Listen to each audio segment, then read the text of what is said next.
Guys, update lang po tayo ulit no regarding po sa Non-Proto Pro License Upgrade Caravan Program po ni Mobit po no. So good news po ito sa mga nag-abang po ulit no dahil po may panibago naman po tayong schedule. Kailan po ba ito gaganapin?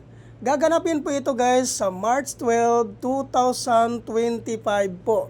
At ang venue po nito guys no sa Transport Terminal Ayala Malls, Manila Bay. So, ngayon po guys, kung ikaw po ay gustong sumali po nito guys, no? So, kailangan po guys, pumunta po kayo ng maaga guys para po mas mauna po kayo sa pila po dito. Ano po ba ang mga requirements na kailangan po nating i-prepare before po tayo pumunta po sa Transport Terminal Ayala Malls, Manila Bay?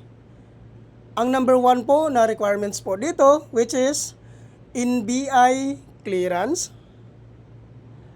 Number 2, motorcycle ORCR. Number 3, 2019 and above motorcycle year model. Number 4, non-professional driver's license 6 months and above ang validity. Number 5, no LTO violation. Number 6, BIR tax identification number or TIN number. Number 7, 1,000 license down payment. At regarding naman po sa mga hindi po nakapangalan sa inyo yung mga motor, ay kailangan nyo lang pong magdala ng authorization letter. At hingian nyo po ng 1 valid government ID si owner. At ipotokopy nyo po, papirmahin nyo po ng 3 beses sa baba.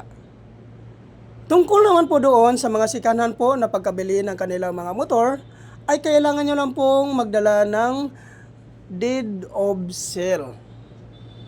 Kailangan po guys, naka-notarize po yun. So yan po lahat ang mga requirements po na kailangan po nating i-prepare before po tayo pumunta sa Transport Terminal Ayala Malls, Manila Bay. So, yan po guys, no?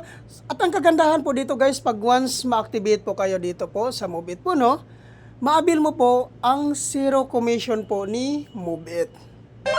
Ano po ba ito ang zero commission ni Mobit? Ang ibig sabihin po dito guys, pag once ma-activate na nga po kayo dito at once mag-start na po kayong bumiyahe, hindi ka po kakaltasan ni Mobit sa kanilang commission sa loob po ng 2 linggo. So, napakagandang panimula po nito guys, no? Siguradong gaganahan po tayong bumiyahe dito dahil po sa loob po ng 2 linggo, hindi ka po kakaltasan ni Mobit sa kanilang commission.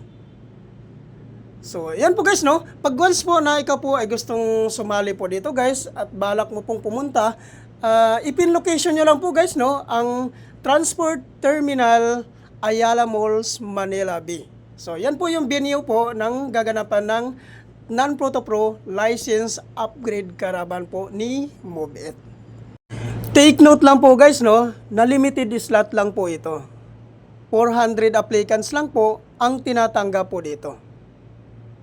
At linawin ko lang din po dito guys, no, na marami po kasing nagque-question po sa akin, no, regarding po sa no LTO violation. Saan daw po iyon makikita ang no LTO violation?